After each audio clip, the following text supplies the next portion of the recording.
Imagine you're walking through the toy aisle at the store and your child just drops to the floor and starts throwing a temper tantrum over wanting a toy.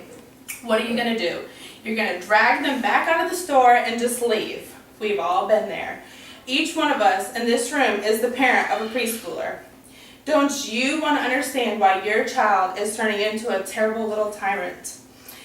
Today we're going to talk about physical reasons that toddlers cannot control their emotions, some triggers to watch for in their environments, and some simple steps that we as parents can learn to help our child learn how to self-regulate their emotions.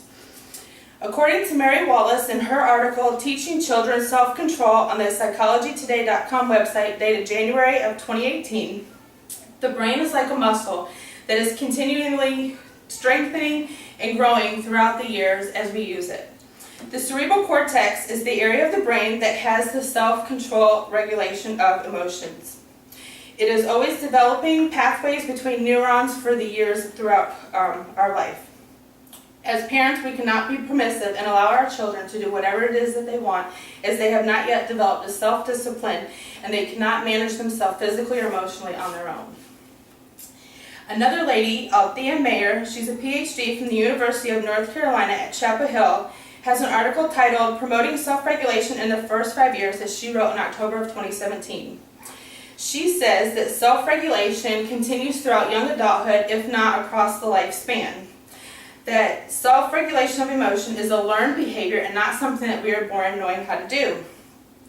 Now that we understand the physical reasons that children don't have the connections in their brain to self-regulate their own emotion, we as parents can learn some triggers to watch for in their environment so we can stop the situation before it happens. There's a great website, understood.org, that has many different issues that deal with children and their family and their relationship together. There's an article by the Understood team titled Developing Coping Skills, 5 Ways to Help Kids Who Struggle with Self-Control, and it gives parents a list of questions and scenarios to ponder beforehand to help themselves learn how to help their children. Some questions that they list are, what types of situations are hardest for your child? Does she yell or scream when you turn off the TV or take away her tablet? Are morning routines a very big stressful point in her life? Are transitioning between different activities something that stresses her out? Are restaurants or family gatherings just too overwhelming and too much socialization at one point? Does she even have the correct language in her vocabulary to tell you how she's feeling in the moment? By answering these questions and pondering these situations, you can prepare yourself before a situation comes up.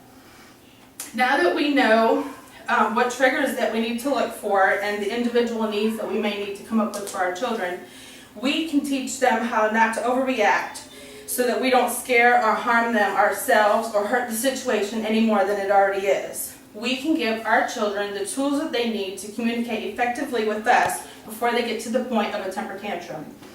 We need to make sure that we are present and understanding for them.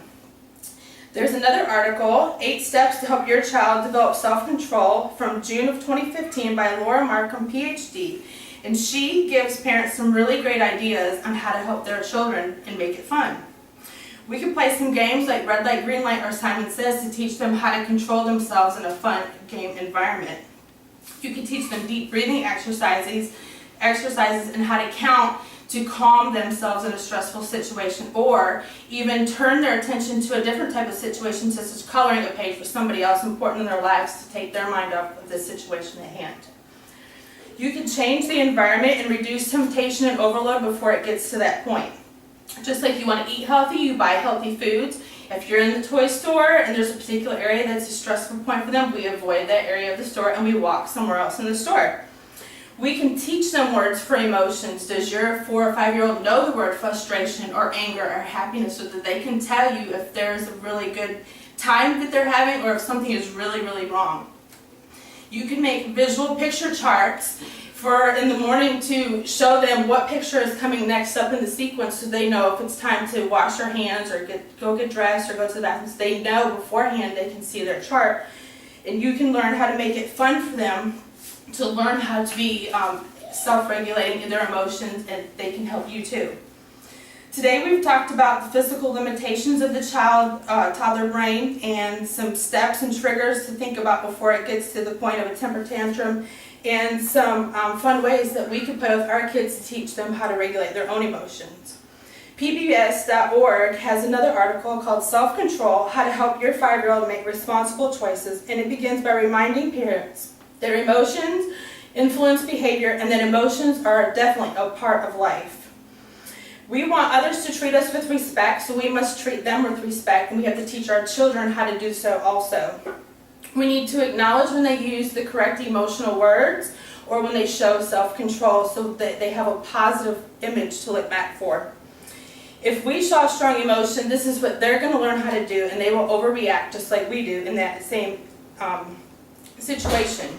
Back to the toy aisle. Instead of dragging your kid out to the store and just leaving, get down on their level and remind them their deep breathing exercises and counting to 5 so they can calm themselves down and you can get out of the store and not just abruptly leave.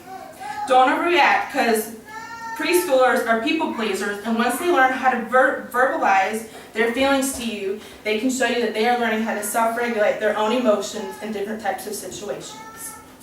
Thank you.